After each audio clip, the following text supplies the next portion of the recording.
میگم اگه یارو میگم آدم خوبیه، خانواده‌ش رو میشناسم، اونم اگه مثلا بره با خایمالی بخواد بکنه اونم همونش فرقی نداره.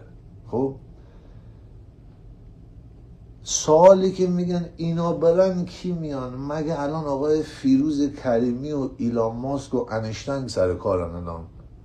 بچه های ناسا مگه سر کارن الان؟ کی سر کاره؟ دکتر قلب رئیس جمهورته، خطبه خون مراسم عزای زمان شاه رئیس نمیدونم دیوان کیره خرته. بذار توضیح بهتون بدم. چشم وا کردیم آقای قالیباف بود رئیس 110، بعد شد رئیس 115، بعد شد رئیس 116، بعد شد رئیس مجلس، بعد شد رئیس اون، بعد اومد رفت رو لاریجانی، این دوباره رئیس من. خب در کشوری که هیچ چیزی که تخصص برادر من نداره، هیچ چیزی که تخصص نداره، شما رو چه حساب میکنین کشور پیشرفت بکنه؟ این یه مطلب. و مطلب دوم که از شام شب واجب تره، پسر عمت، پسر دایید، رفیقات همه برات میزنن آقا دمت گرم، دم غیرتت گرم، خیلی آقایی. بعد یه سری بلا نسبت مادر قهوه با پیجی که نه 000. اینی که من بهتون میگم، من خودم 3 سال سوشال مدیا رو دارم بیل و شخ میزنم، فهمیدی چجوری شد؟ انا سوشال مدیا رو کامل در آوردم. و اینم به شما بگم، به پیغمبر، به جان پیغمبر کوروش، به جان پدرم، به جان رفاقت من با شما، من کار من با سوشال مدیا تمام شده بود. اصلا کی تمام شده بود؟ 6 ماه پیش. من گلم بود 10 میلیون، این همه رفیقام هم میدونستن. ولی داداش من از درد مردم نمیتونم برم. من چطور میتونم؟ یارو میگه نه فلانی اومد توی یوتیوب یه مدت بود خارجیه، بعد دیگه ول کرد رفت دنبال زندگیش. خب من ول کنم کدوم زندگی رو دنبالش برم؟ مگه تو میتونی من برم قد بکنم، برم برای خودم بچرخم، بعد حاجی مثلا تو اینستاگرام به آیسان خبر داری ایران چی شد؟ نه اینقدر کشتن. ذات من نیست، ذات من نیست. میگم من روم نمیشه از این سوشال میدیا $1 در بیارم، خجالت میکشم. مردم ندارن، مردم گرفتارن. توجه نکنین به سایبری زنجنده که همه رو داره با هم. شما دعواتون با هم دیگه نیست که، شما با هم دعوا ندارین، چرا با هم دارین درگیر میشین؟ دعوای شما با کسی دیگه است، دعوای شما با یکی دیگه است. حالا سوال من اینه، چرا خودتون رو دارین کسگیر میارین؟ یه سریایی که دارین وسط بازی میکنین. دولت، آقای پزشکیان بنده خدا رو کی میگاه؟ اصلا پزشکیان از این موقعی که این زدبخ رئیس جمهور شد اسمش شما میشنوین اصلا؟ مگه چرا دارین خودتون رو کسگیر میارین؟ چرا احساسی تصمیم میگیرین؟ من کامنت های همه رو دارم. همین دیروز فیلم رضا شاه دوم رو گذاشتم. آقایون گوش کنین، میخوایم برم پاسپورت ایرانی ندارم، شناسنامه ایرانی دارم تو خونه است. من شناسنامه رو میخوای بیارم اینجوری وا میکنم براتون، بالاش زده ایران. من خودم یه حق دارم. آقا جان با این آدمایی که الان من دارم میبینم، من اصلا خدا شاهده دلم نمیخواد رضا شاه دوم اصلا بیاد، دلم میسوزه. میگم وای نرو تو رو خدا، بمون پیش زن بچه‌ام اینجا. شما رو چه حساب بعد 47 سال هنوز احساسی تصمیم میگیریم؟ اسم نمیبرم. کامنتی دیدم از یه آقایی که خیلی ادعای من خار اونا رو گاهیدم، من دیروز کامنت گذاشته بود زیر پیج همین رضا شاه دوم که من پاکش کرد که من خواستم ننش من بگم، نه که رو بی احترامی ها. ببین یکی از اول میگه آقا، یکی مثل علیرضا دبیره مستقیم میگه آقا من با اینام دیگه تمام شد رفت. ولی تو وسط دیگه نمیتونی بازی کنی که، وسط یعنی مادر قهوگی، یا اینور یا اینور. درست؟ خب دیروز یارو کامنت گذاشته که آره حتما تو بیا خانواده شهدای 1400 خانواده شهدای 1400 خدا بیامرزه، خدا 1400 مگه رضا شاه دوم مگه کشت؟ کی کشت؟ کی کشت؟ مگه نمیدونین کی کشت؟ چرا احساسی تصمیم میگیرین؟ چرا زندگی و جوانی خودتون و 60 نسل بعدتون رو با احساسات کیری میخواین به گاییدن بدین؟ همتون بهتر از همه میدونین کی با کی. اول ما رو کردین دختر فروش، بعد کردین کونی گیه، بعد گفتی با اسرائیله، بعد گفتین با مجاهدینه، بعد گفتین چپیه. ما فقط شب روز پیش حاجی چپی چیه، راستی چیه، بالایی چیه، پایینی چیه. چند روز پیش دیدم یارو زده که آقای اسلامی شما اسم با توده هست. حاجی توده دیگه چیه؟ حاجی توده کدومی کیه دیگه؟ منو بگیرین بگاین، من با هر کارکسته بازی اصلا آقا من خارکستم، اصلا من آدم اصلا عوضی، من که اینجام که برادر من. فکر چاره باشین، فکر چاره باشین، نذارین باز شما رو کسگیر بیارن، 2 نفر رو بیارن. خب آره نه ما حال نمی کنیم برادر. تو ایران زبونتو وا بکنی، یک کلمه این ور اون ور بگی، با اینا نباشی کونت میذارن. هر کسی تو ایران داره ادا در میاره که من مخالف هستم، منو بگیرین بگاین اینا رو. میخوای من لایو بذارم یه آدم معمولی بیارم بگم بیا اینا رو فوش بده ببین 10 دقیقه بعد اطلاع میاد این سپتامبر صدا اینو میبره یا نه؟ شما همه چی خودتون میدونین، خودتون زرنگین، خدا وکیلی خودتون رو کسگیری نهرین دیگه. عرض کردم ایران گلستان بشه، من برای شما خوشحالم. من نمیخوام بیام، من میام تهرونم کاری ندارم آزاد بشه، میام مستقیم میرم مزار چلندر سر خاک عموی من، میرم خاک مادر من هر جا از پیدا میکنم، میرم تو یلاقمون 10 روز میمونم برمیگردم میام آمریکا، برای شما خوشحالی میکنم. تو رو خدا خودتون رو کسگیر نهرین بابا. این دفعه تموم شد و رفت به کارش. آقا من میخوام سوشال مدیامو ببندم و برم دیگه. من خسته شدم خدا وکیلی، واقعا خسته شدم. اصلا من نه آدم فانی هستم بخوام بگو بخند بکنم، بخوام شوخی بکنم، نمیتونم آقا جان. من ببین من وقتی تو رو میخندونم باید خودم بخندم. من نرم گاییده میشه که من تو رو بخندونم قطع کنم بشینم. آقا اسلام بله خانوم من مشکل زنانگی داره، نمیتونم ببرمش دکتر، 1000 تا مریضی الان گرفته، نمیتونه بچه‌مو نگه داره، نمیتونم سر کار برم باید بچه‌مو نگه. بابا درد مردم و منطقه 1 تهران رو نگاه نکنید، پولدارای شهرتون رو نگاه نکنید برادر. مردم گرفتارن، مردم روشون نمیشه دردشون رو بیان بگن، خجالت میکشه یارو. بابا جان حرف منو گوش بکنین. حسرت نمیخورین میبینین این شیخ دبی و این شیخ کجاست اون عربستان و قطر و حسرت نمیخورین؟ خدا وکیلی خدایی حسرت نمیخورین؟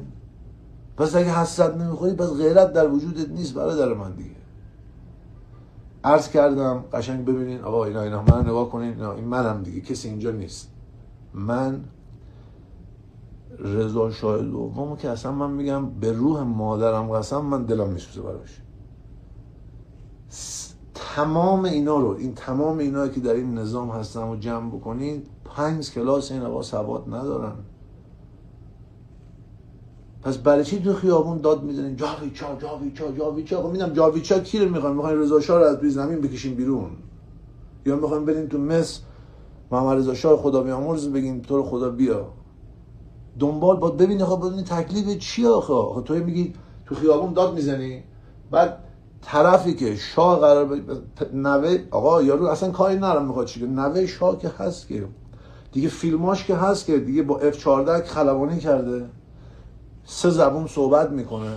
شما وزیر امور خارجت جناب آقای عراقچی صحبت کردنش بذار بغل این آقا. حالا یه دلیل برای من برای چی کون خودم رو پاره کردم؟ آقایون تاریخ بخونین، تاریخ بخونین، تاریخ بخونین. من میگم تاریخ بخون، یارو داره فیلم داده تاریخ یونان رو میخونه. آقا چون که تاریخ یونان چه به درد تو میخوره آخه؟ تاریخ کشورت بخون که خارکسته بازی دستت بیاد، که انقدر با یه دونه حرف کس گیرت نرن، از این ور بندازنت اون ور، از این ور بندازنت این ور، از این ور بندازنت اون ور. اگر گرفتار نیستی سکوت کن، ولی اگر گرفتار هستی منتظر کی هستی حرکت بکنه برات؟ کی؟ تو همسایه بغلیت اگه یه دونه تخم مرغ ازت بخواد، تو تخم مرغ زیر تخت قایم میکنی، بعد میخوای همسایه بغلیت بره برات مشت گره بکنه؟ عجب. تو یه تخم مرغ نمیگذاری، بعد یارو بره جلوی تیر بره تو. آقای جان شما خودت اونجا نشستی، کجا نشستی؟ چیکار کنم؟ کجا بشینم؟ بیام منم ببرم بغل تسلو؟ منو بیام ببرم بغل تسلو؟ حالا الان همین الان تا این اتفاق افتاد، حکم آیسان اعدام آیسان اسلامی اومد، خب پس همه بریم من سمت آیسان. آقایون خانم برادر خواهر من، شکم سیر با حرف پر نمی شود. شکم سیر با حرف پر نمی شود. شکم گشنم با حرف پر نمی شود. چی؟ شکم گشنه با حرف پر نمیشه، خیالت راحت باشه، با قول و قرار و وعده. الانم به شما میگم از سال 88 که این اتفاقات افتاد، یک جوری خوشگل کسگیر آوردن همه رو که من دارم میگم و دوباره میگم، من این حافظه تاریخی پیج هستی چیزای وحشتناکی رو میکنه، آدم خایه‌هاش جفت میشه. این حرفای من آقایون قشنگ گوش بدین، بذارین یه بار دیگه. من به امید پروردگار انگل‌ها اگر از این مملکت رفتن، من اگر بیام، اگر شما دیدین من اونجا ماندگار شدم و اومدم خونه زدم، بیاین با سنگ بزنین شیشه خونه منو بشکنین تو ایران. نمیخوام بمونم، من میخوام بیام دور بزنم و برم. میخوام مثل آقا، من دلم برای مردم خدا وکیلی میسوزه آجی. من مثلا عربا رو میبینم، آقا دختر رفیق دارم، 2000 تا رفیق دختر عرب رفیق دارم، استوریاشون رو میبینم، آقا میان خارج خرید میکنن میرن فلان میکنن، بعد دختر دیگه توی دبی ایرانی رو من تکست میده، آقا احسان بله من ما اجاره خونه رو موندم، میتونی من کمک بکنی؟ ها من کمک نکنم چی میشه فکر میکنی؟ تو بگو اگه من کمک نکنم چی میشه؟ چیکار میخواد بکنه؟ الان یارو اجاره خونهش همین الان 10 روز دیگه اجاره خونهشه، تو این 10 روز چیکار کنه؟ بره کار پیدا بکنه؟ احساسی تصمیم نگیرین، الکی خودتون رو گیر نرین. اگر ببینید بیخیال زندگی و جوانی تو آیندت هستی، بشین تو خونه تکون نخور. واقعا بهت میگم خودتو گرفتار نکن، چون شما یاد باشه تو این اتفاقات نقل شیرینی پخش نمیکنن و تمام مردمم الان همه چی رو دارن ضبط میکنن دیگه. مثل قدیم نیست یکی سکوت بکنه. دیدی که آدمایی که قدیم هم سکوت میکردن الان به حرف آمدن، چون دیگه مردم خسته شدن برادر. مردم خدایی گرفتارن. معاون نمیدونم چیه پزشکیان استعفا میده. چرا استعفا میده؟ چون میدونه ببین خایه جفته برادر من. این مردم وقتی که قذافی رفت، میگم سرنگ قذافی وقتی که رفت، تحصیلات مجانی بود، بیمارستان مجانی بود. قشنگ گوش بکن، تمام 80-90% لیبی خونه داشتن، ولی آخر سر باز وقتی گرفتنش یه نیزه رو تو کونش کردن با این همه کارهایی که کرد. حالا اینا چیکار کردن؟ دریاچه ارومیه خوش شد. مگه ما خوش کردیم؟ تو خوش نکردی. از بیدانشی رو اون صندلی چرچیل میدونی همیشه چی میگفتی؟ آره میگفت یه کشور رو میخوای به گایدن بدی، کسمشنگا رو بذاریم بالا، اونایی که حالیشونه رو بیاریم پایین. دقیقا همین کاری که کردن. و سوال من اینه، سال 1357 که پدر بزرگ کسکش اومد توی خیابون گفت اینا برن کی بیاد؟ شما رو چه حسابی شروع شد؟ پس اون موقع رو چه کتابی اونجوری میکردین در خیابون؟ دنبال چی بودین پس؟ مردم چیزی برای از دست دادن ندارن. دوباره عرض کردم من کاری با اون بچهای که اوضاع مالیشون خوب و میدان ونک به بالا و حالا شهرهای دیگه پولدارا ندارم. مردم گرفتارن. آقایون، خانم، خواهر و برادرها، هر کسی فکر میکنین ذره‌ای داره خایمالی میکنه، داره مسیر شما رو عوض میکنه، ولش نکنید. هر کسی وقتی میبینی استوری داره میذاره یه جوری داره رد گم، آقا فردا صبح اگر دیدین من اومدم، گوش کنین دارم خودم مثال میزنم، خودم فردا صبح اگه دیدین من اومدم، آره بچه ها اینجوری که فکر میکنه نیست، من خارکسته ترین آدم کره زمینم. هر کسی که در این روزها دارد شما رو کسگیر میآورد رحم بهش نکنید. و در حال حاضر دوباره میگم الانم اگر آقای من خیلی ها رو فالو دارم توی سوشال مدیا، مجری تلویزیون ایرانن، توی تلویزیون ایرانن، اونجا هستن، یارو یه قلب من یه قلب. زاویه سیاسی من از روز اول مشخص بود، سیاسی نیستم ولی به خاطر مردم سیاسی شدم. از سال 57 به عقب‌تر تا سال 36 به این ور رو بلدم، بیشترشون نمیدونم، یعنی نمیدونم باید چیکار کنم. و چرا شدم؟ نه من شدم. ایران تنها کشوریه که بچه وقتی که به 10 سالگی میرسه کلاس 4 و 5 رد میکنه سیاسی میشه تا روز مرگ. این اتفاق کی افتاد؟ از سال 61 به این ور. همه سیاسی هم تو ایران، هر شکم گشنه سیاسی میشه برادر. تو ایران 75 میلیون گشنه داریم امروز. توی ایران امروز 75 میلیون گشنه داریم. هر کسی استوری میذاره داره شما رو از راه به در میکنه، هر کسی استوری میذاره داره شما رو کسگیر میاره. رحم بش نکنید. من یه روزی گفتم سوشال مدیا، اینستاگرام بدترین تخمی ترین چیز برای مردم ایران شد. هیچکی نفهمید برای چی میگم، منم چیزی نگفتم، میدونی ولی به خاطر چی به شما گفتم؟ با یه استوری نظر شما رو عوض میکنن. با یک استوری نظر شما رو عوض میکنن. من میبینم طرف برای من وقتی که این صحبت ها رو میکنم قلب میذاره، بعد میره اون زیر کامنت چرت و پرت مینویسه. من هر کامنتی رو ببینم آقایون میفرستم برای اون جایی که باید بفرستم. با مردم نیستین خفه خان بگیرین بشینین تو خونتون، چون ندین، مردم گرفتارن. گرفتی چجوری شد؟ اگر وجود نداری، اگر خایه لای دوتا پاهات نیست، زیپو بکش خفه شو بشین تو خونت.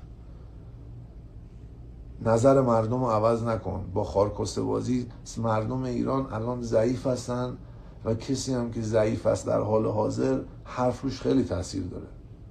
و کسایی که در سوشال مدیا برای رهایی هموطنای خودتون دارین تلاش میکنید، یادتون نره اونی که میاد به تو میگه چپی راستی کیری اونوری اینوری هستی، اولین چیز باید به خودت اینه بگو این مادر جنده وجود نره، قیافه‌شو نشون بده.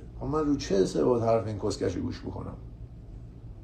و دوباره عرض میکنم قشنگ گوش بکنین آقایون خانمات، به عنوان یک ایرانی یک رأی. رضا شاه دوم برای سر منم زیاده، سر من دارم میگم، خودم و شما رو کاری ندارم. خب تمام اینا رو با هم جمع بکنین از سال 57 به این ور، فکر نمی کنم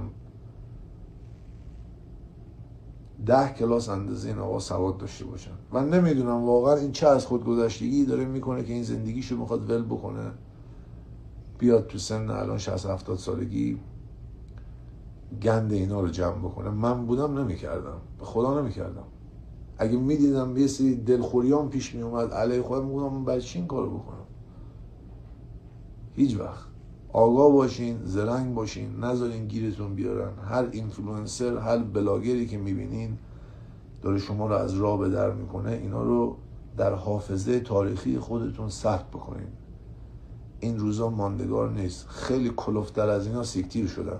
حالا داداش من، استالین رفت، مال آلمان رفت، اسمشو نمیگم اینجا. آره.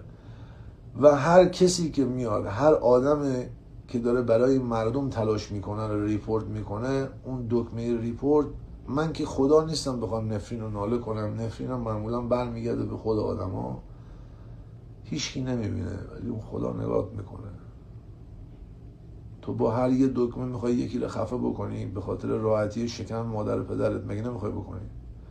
صبح مادرت میگه شکم درد دارم، میبرنش دکتر، یه اورژانس معمولی، باید ببریم بخش عکس بگیره، عکسی که میره بخش میگیره، بعدش میاد این ورتر، حالا باید بره آزمایش بده، یه غده تو شکمشه، نترسین، نمیدونیم بدخیمی یا خوشمی، بدخیمه. شیمی درمانی، پرتو درمانی، خداحافظ. نمیدونم چی شد، یهو تو 10 روز رفت. ببین چی کار کرد دیگه، تو 10 روز رفت. آره داداش من، گناه رو گاو میکنه، تونشو گوساله میده، یادتون نره. خب آره، هر موقع یاد این افتادی که میخوای مردم گرفتار رو، مردم اسیر رو، حقشون رو بخوری، اینا رو از راه به در بکنی، یاد خدا بیفت. بنده خدا شاید حریفت نشه، ولی خدا خالصا بشر رو میگاد. این به من ثابت شده است. آره دیگه همین دیگه. الان هم داداش من استوری بذار و سر بخوره و بزن و بگیر و بگا و از این کسبازی ها من نمیتونم در بیارم. آره تو خیابونم داداش من، یارو مغازه‌شو بسته در خیابان داره جنگ میکنه، اگه تو رفتی داری میری دنبال اشغالت میری و اینا، یادت نره هیچ کس شما رو فراموش نمیکنه. خوب و بدی هیچ وقت فراموش نمیشه. زنده باد.